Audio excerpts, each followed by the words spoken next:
Hey guys, thanks for joining us for this 83rd episode in Season 2 of Good Questions with Cameron Dole. Special guests on this episode include author Spencer Coursen, has a new book, Safety Trap: Secrets for Staying Safe in a Dangerous World. We'll also visit with actress and podcast host Malaya Rivera Drew. We'll be talking about the podcast The Don, about hit filmmaker Don Simpson. We'll also visit with singer and songwriter Dan Call, has a new single, Get It On, from the EP Intoxicating. Of course, if you would, please take the time to subscribe, comment, leave some feedback, check out the shop, and of course share with your friends. Now, would you pay someone to make all your decisions for you? Or even better, what if they paid you for the privilege to make your decisions? Well, apparently it's a thing now.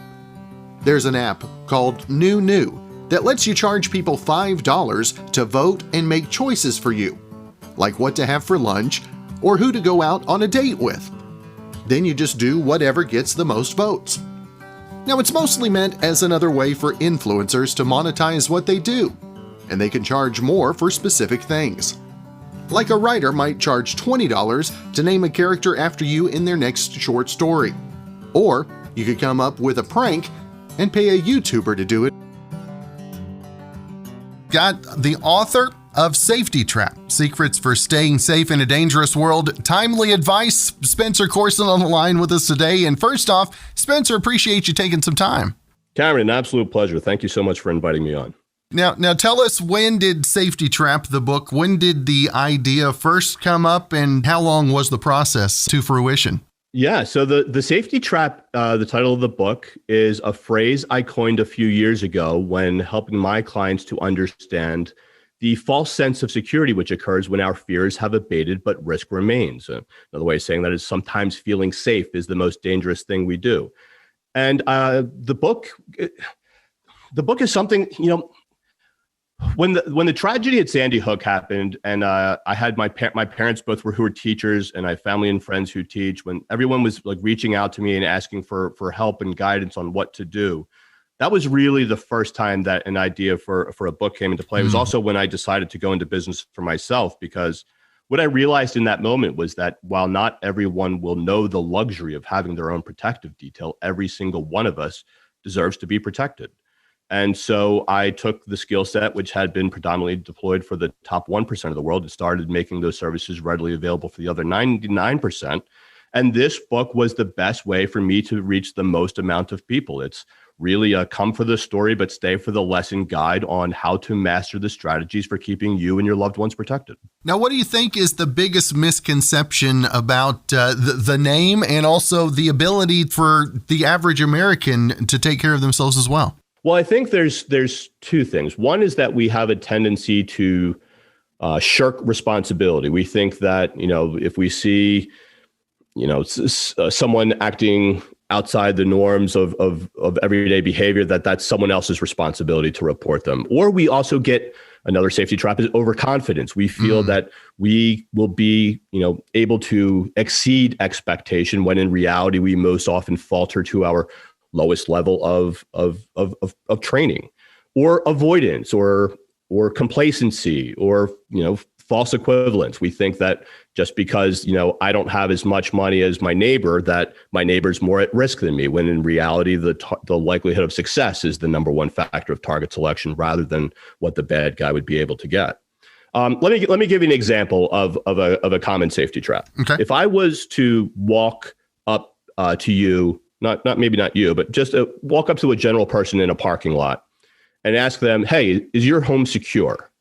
They are very likely going to say, "Yes, of course. I locked my door. My house is secure." But then if I ask them, just moments later, "Okay, there's $1 million in a duffel bag upstairs in the upstairs bedroom. That money's yours if in 10 minutes you can get up, get it, get out, and no one be the wiser that you were ever there. Could you do it?"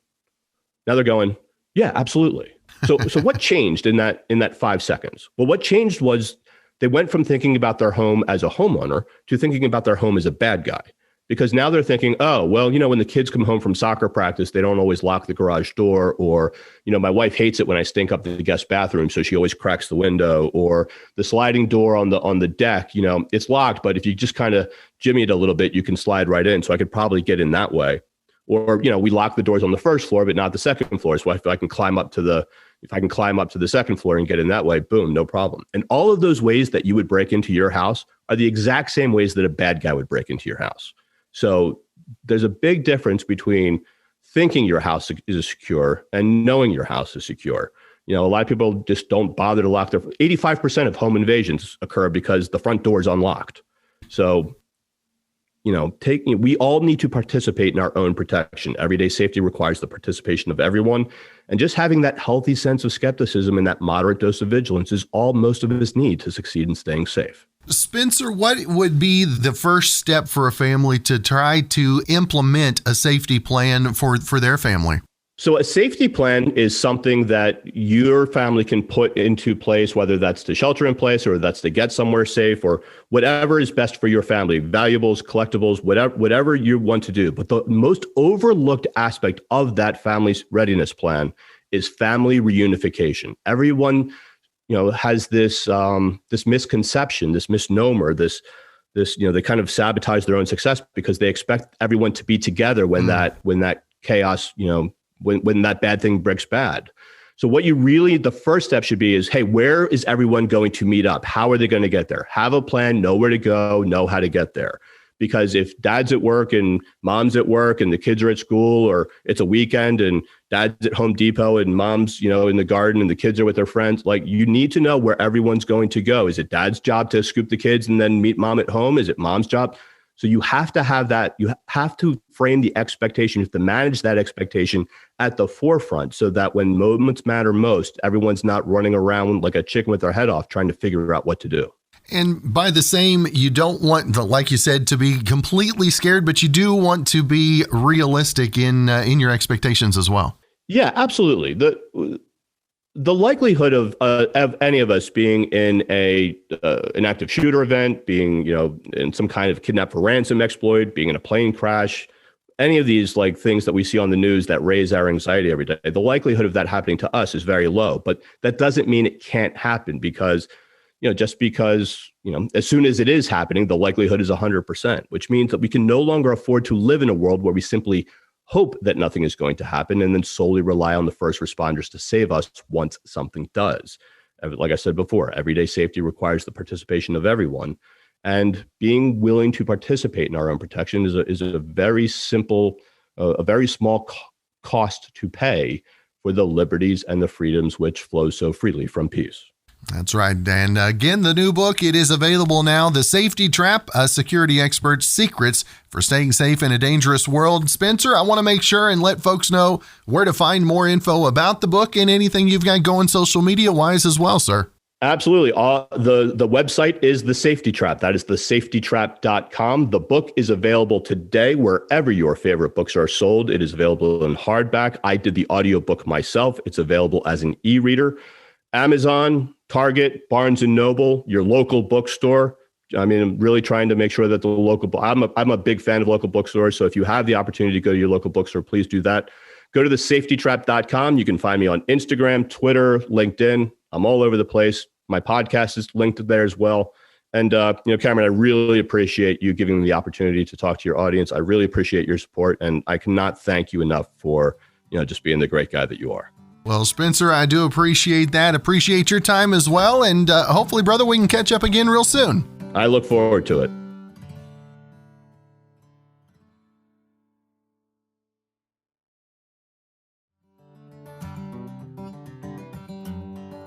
Now, yesterday, you might remember we had a list of snack foods that taste better when paired together. And now people are sharing food combos they always eat, but don't admit it to others because they know it sounds nasty.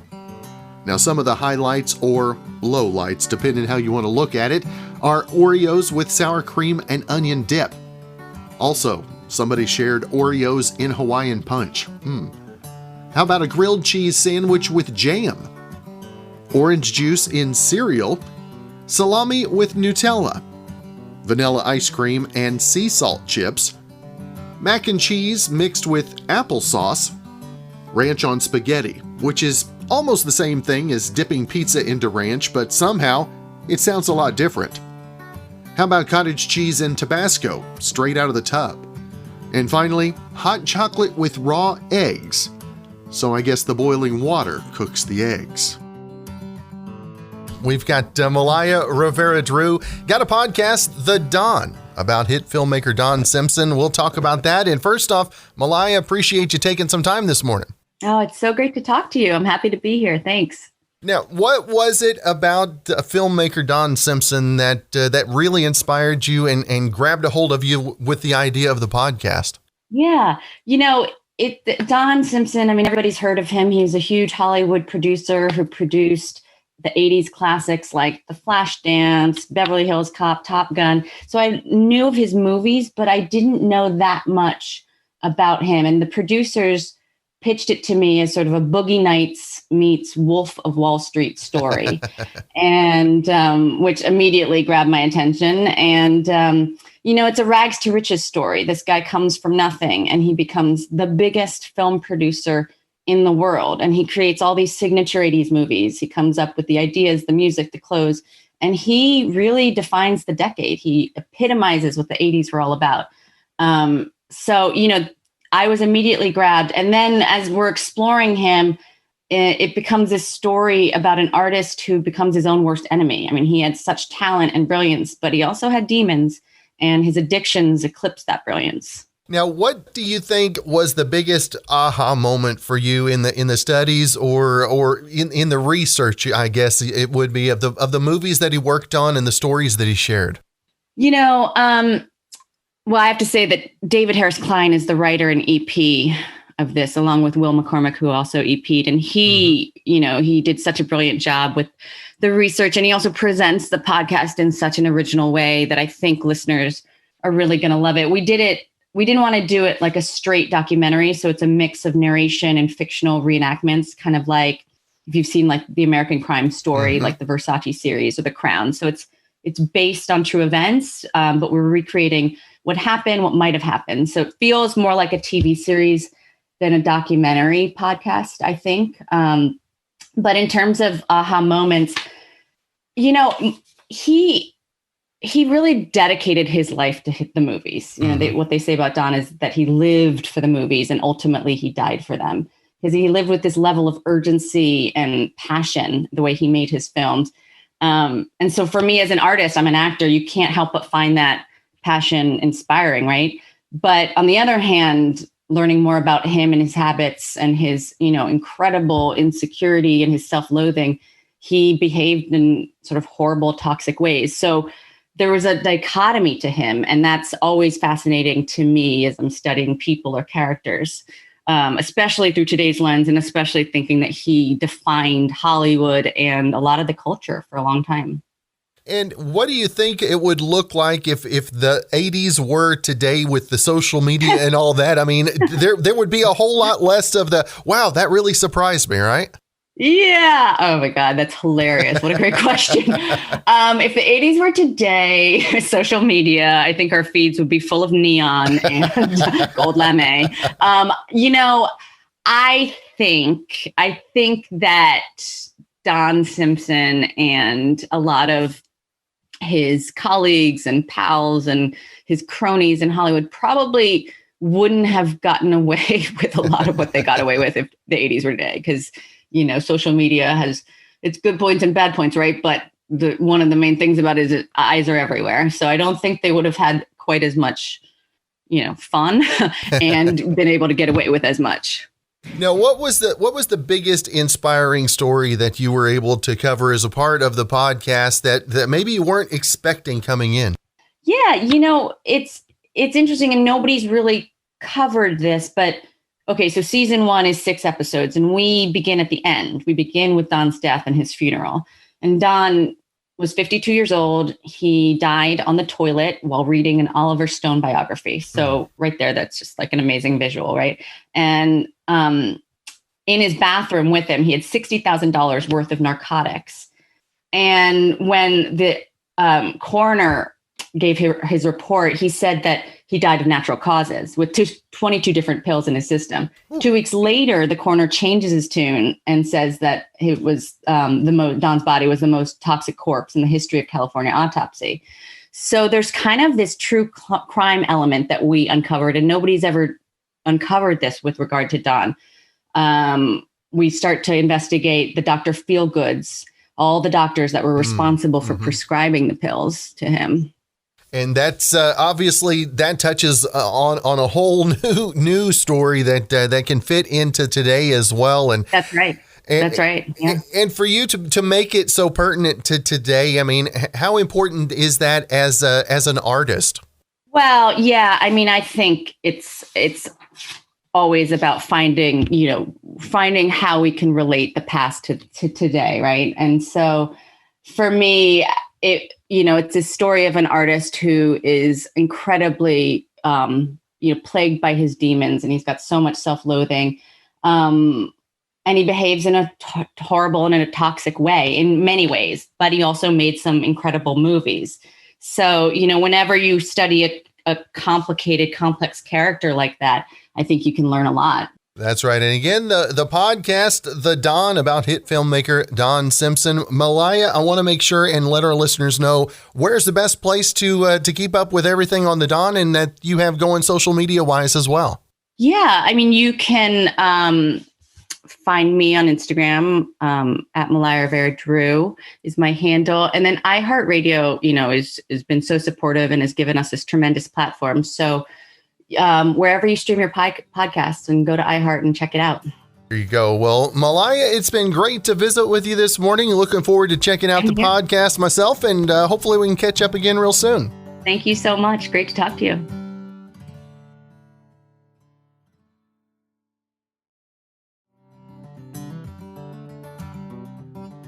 Now, does this guy feel burned right now or like he dodged a major bullet? A 24-year-old woman in Germany named Sarah Villiard is blowing up on TikTok after revealing that she got back at her ex by staging a fake wedding to make him jealous. Now, she posted fake wedding photos on Instagram 3 months after they broke up, so it looked like she fell in love and moved on immediately. And she really committed. Now, she won't reveal how much she spent, but she bought a dress, hired a photographer, got her hair done, bought a bouquet, put her friend in a bridesmaid dress, and even hired a fake groom. Now, one of the photos shows them walking up a big staircase holding hands, and there's another one where she and the bridesmaid are inside a reception hall. Now, she says it happened in 2019, but she's just talking about it now, and even she admits it was a little crazy, but it also worked. Her ex sent a bunch of angry texts when he saw the photos. He also called 5 times, but she didn't answer, and he assumed she cheated on him. But she told him it just happened really fast, and in real life, though, she says she's still single. Our final guest on the podcast today, we've been spinning his tunes on KQ106 for the past several years, and still one of my favorite rainy day songs by the Villains, My Rainy Day Girl. We've got Dan Call on with us today, and we got a new single to talk about. Dan, excited to visit with you, brother. Hey, man, it's great to be with you. I really appreciate you spinning Rainy Day Girl. Hopefully it'll rain more there in Southwest Oklahoma. Yeah, man, it's good to be here. Now, Dan last year had a top 40 hit with Intoxicating. I went blank there for a moment. Intoxicating. Now to have a top 40 hit and have it in the midst of pandemic, what was that like, and how different was that from being on the charts in times before? Oh my God. Well, it hit everybody. I mean, so it wasn't just me though. You internalize it. You're like, oh my God, my world's crashing. But literally we were a week before the ad day, the date it was going to go to radio. And all of a sudden gigs started shutting down. I mean, I had, 10 dates set up and was ready to go out and promote it. And so, my first thought was, wait, I called the label and I was like, should we continue on with this? I mean, should we postpone it? But the funny part was it hadn't really affected you. In fact, radio actually had gained traction as it moved along. So it really wasn't that much different than doing any of the Villains radio stuff before. I mean, we just kind of went in there and threw it up, and people were listening more online. They were doing more, stuff at home. And so in that respect, it was really okay. I mean, it was very okay when it got to number 39. It was really good. So no, I mean, there's been, obviously everybody wants to get back to playing and doing things like that. But we just moved forward and said, we're going to do the best we can with it. And you've got a lot of help and a lot of great fans, and it happened. So it's like, okay, well, let's put out another single, Now tell us how Get It On, where this came from for you, and how excited you are to have another single out there in 2021, brother. I am grateful, number one. I am blessed, number two. But it's so funny because Get It On, this whole project, the Intoxicating EP, is 5 songs. And, we had done 4 Villains records over a 5-year period. And so when it came time, the label was like, hey, man, have you ever thought, of doing a solo record? And I was like, no. And, but it crossed my mind here and there. But, and everybody kind of does their own stuff. And then we get back together for the Villains. And then, And so, but I said, if I do this, it can't be just another Villains record, but with my name on it. So I had been writing with some different people because I'm predominantly a songwriter. I mean, that's, and, but the new trend, not new, it's 5 years old. It used to be you'd go into a room in Nashville and have 3 writers or whatever, and you guys would bang it out until it got done. Now, everything is so pop oriented that these basically producers go in and create a bed of music, and then they'll bring what's called a top liner in, like a vocalist, or, right. They'll write the melodies, they'll write the words. And so it's not, and the producer who created the music track has the final word. So there's really not much interaction. It's kind of like, did you give us what we want? And, and I just thought, in hearing that from writers I had been dealing with, I thought, God, how odd, and because I had never done that. Right. But that if you wanted to do something different, something more pop oriented, you had to at least get into the frame, of what's going on right now, whether you like it or not. And so this writer had played me some tapes that they had done top lighting, and I liked the production that I heard. And so my idea was, well, wait a second. You can't really call these guys songwriters. So instead of why would I be writing to their music? Why aren't they not creating to my song? You know what I mean? Yeah. It's like, and so I went and talked to these guys, Ryan Snow and BSC Productions, that are here in Atlanta. And they were like, what? Like when I threw the idea out, I was like, yeah, I'm going to give you a whole song, and then you guys just do your thing rather than me writing to you. And so it started off, and it was bumpy at first, but then the first one that landed down was Intoxicating. And then to Get It On, that was kind of the next one. I had a full song with Intoxicating, but they just had an idea of what the drums, guitar, and bass, and that the riff that's in Get It On. So they gave that to me, and I just created a song around that, and we went back and forth. And so it ended up very much a collaboration, but that's how Get It On came about. I was looking to write a miniature West Side Story, a 3-minute West Side Story. Can you do it? And I think I almost got there. But, so yeah, that's the birth of that. It's a fun track. It's a definitely shake your ass summer hit kind of tune, So now, yeah, that's it. How different is the creation landscape now, and how do you go into, say, a songwrite or a producing section? What mentality do you have differently than maybe when you first came in?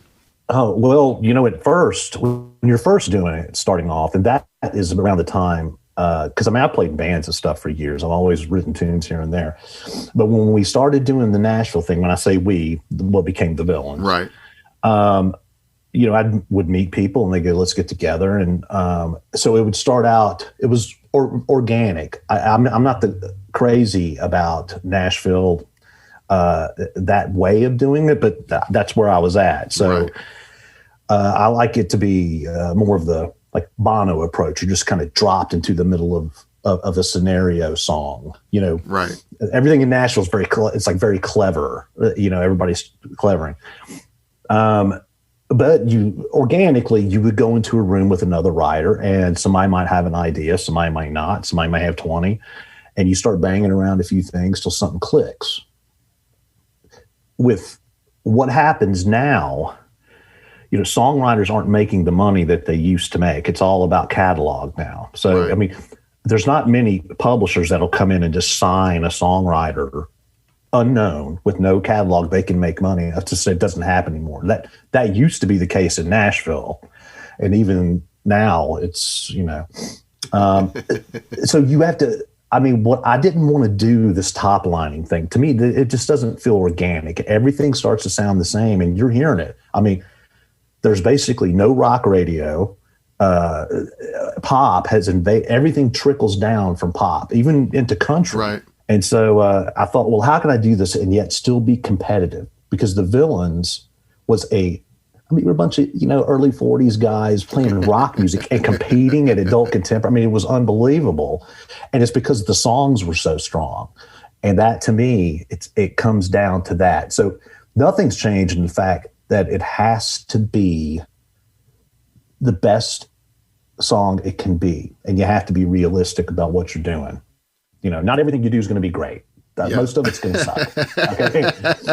And so while my approach is the same, the difference is now it's less organic. And that's just my opinion. But, you know, it can make for some good music. It clicks on a lot of different levels. It's, you know, you're just trying to navigate.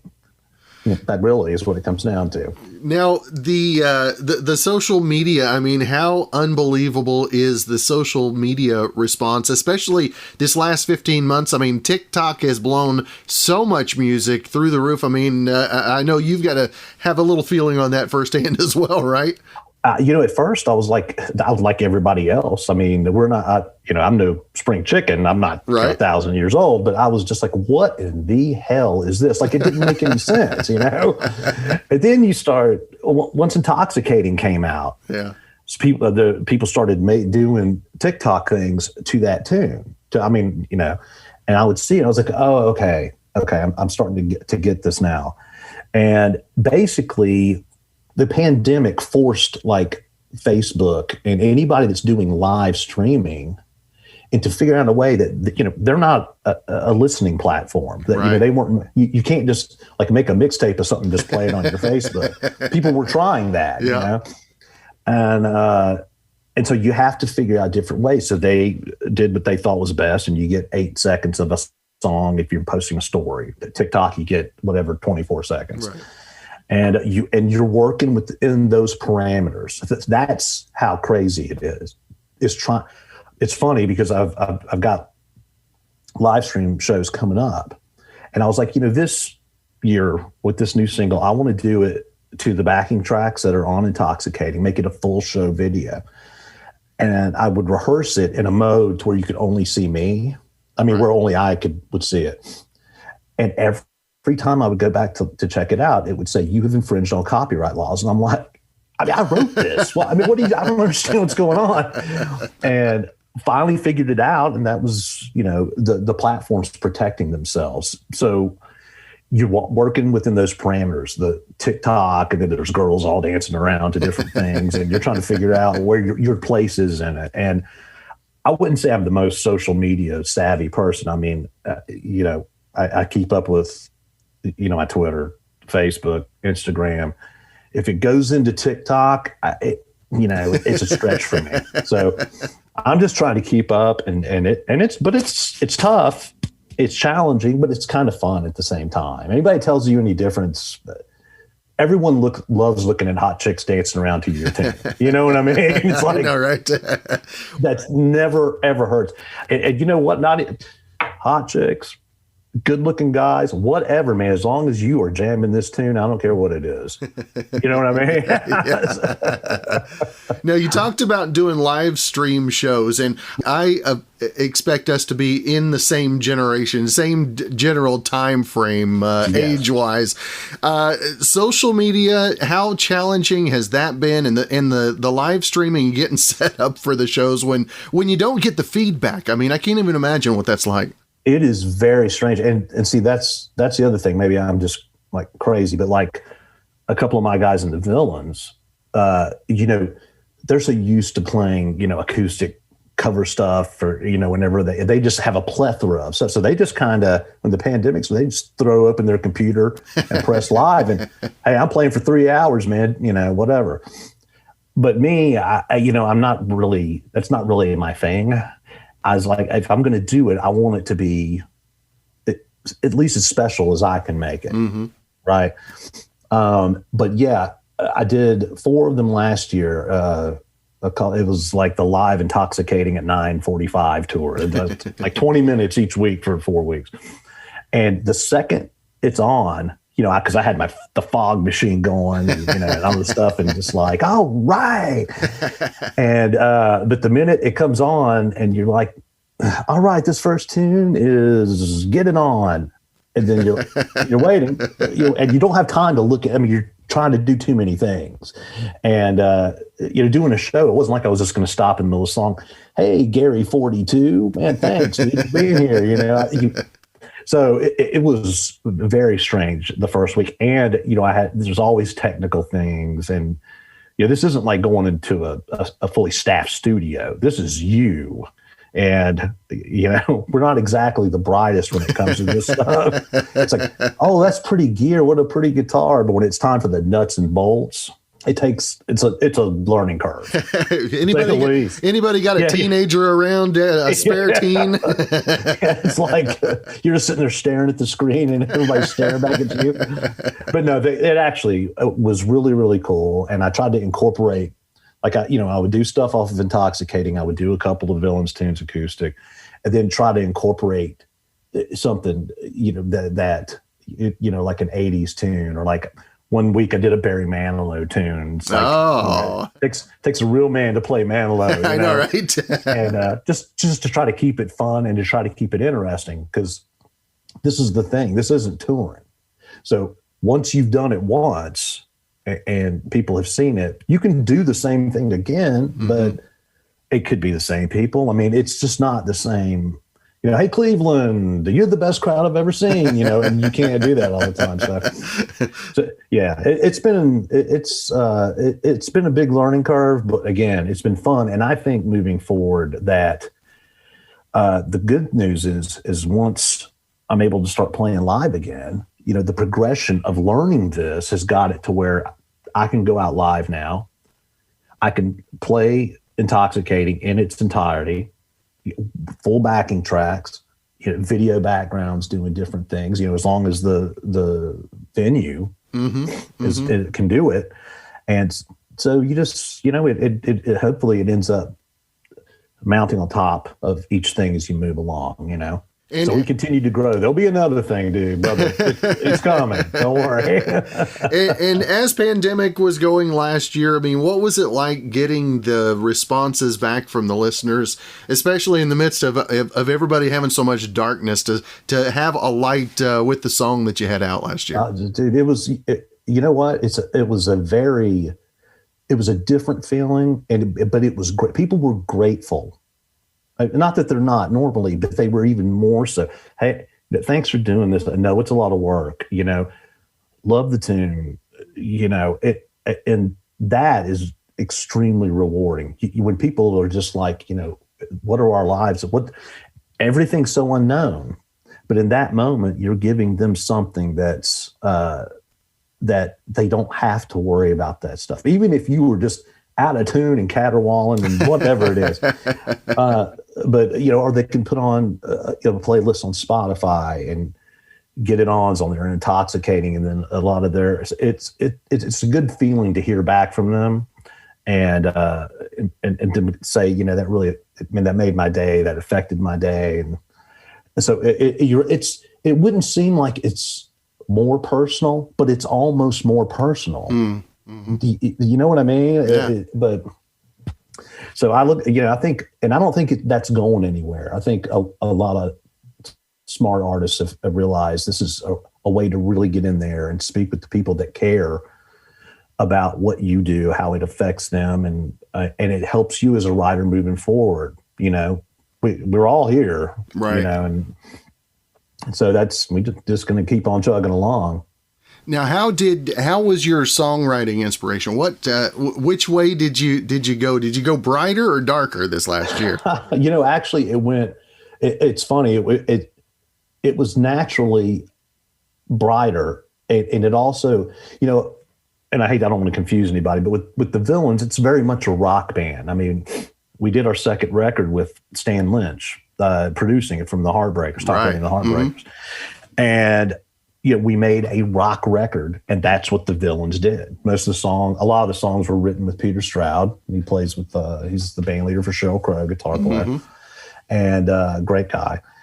And, but you did have a lot of dark stuff. You had a lot of light stuff, and there's a lot of mix. With this, I was like, I love that music. I love that feel, but this has to be different. And, I like a lot of contemporary stuff. I mean, I think Lady Gaga is brilliant. Yeah. And her production stuff and just the songs. She went on Howard Stern and played a couple of those tunes live just on piano. And they're songs. It's not just something. So I was like, this can be done. And it just naturally came out brighter. A lot of Duran Duran kind of synths, and because I love Duran Duran. And, who doesn't? Oh well, you'd be surprised, but I'm the same way. Like, how could you not like this band? Even in high school, you acted like you didn't like them. Oh yeah, because it wasn't cool. You loved them. And like a lot of Jeff Lynne influence, a lot of that ELO stacking and sound. But then it's like, okay, I can go back into the 70s trap again. But once again, I want to be able to not only compete, but show people that, you can still rock and be in this and still be in the mix, and so there was a fine line, man. I mean, it was like, is those guitars too heavy? And then, well, wait, what does the song allow? What is the song saying? And if it sounded, that's been my thing. If it moves me, then hopefully it'll move other people. That was the approach. So I'd say a lot lighter. A lot of the tunes are, you got some disco feels in there, and like, get it on, man. That's just like, but bring on the ladies, bring on the rum, bring on the gangs. Let's just do this. Let's live.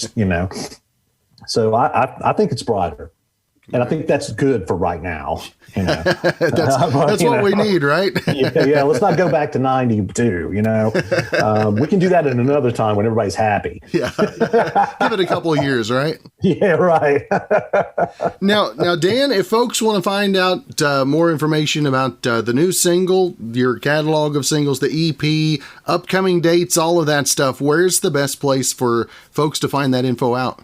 Out at dancallmusic.com. And then just go from there. You can, come to the artist's Facebook page and Twitter, just put in Dan Call and you're going to find it.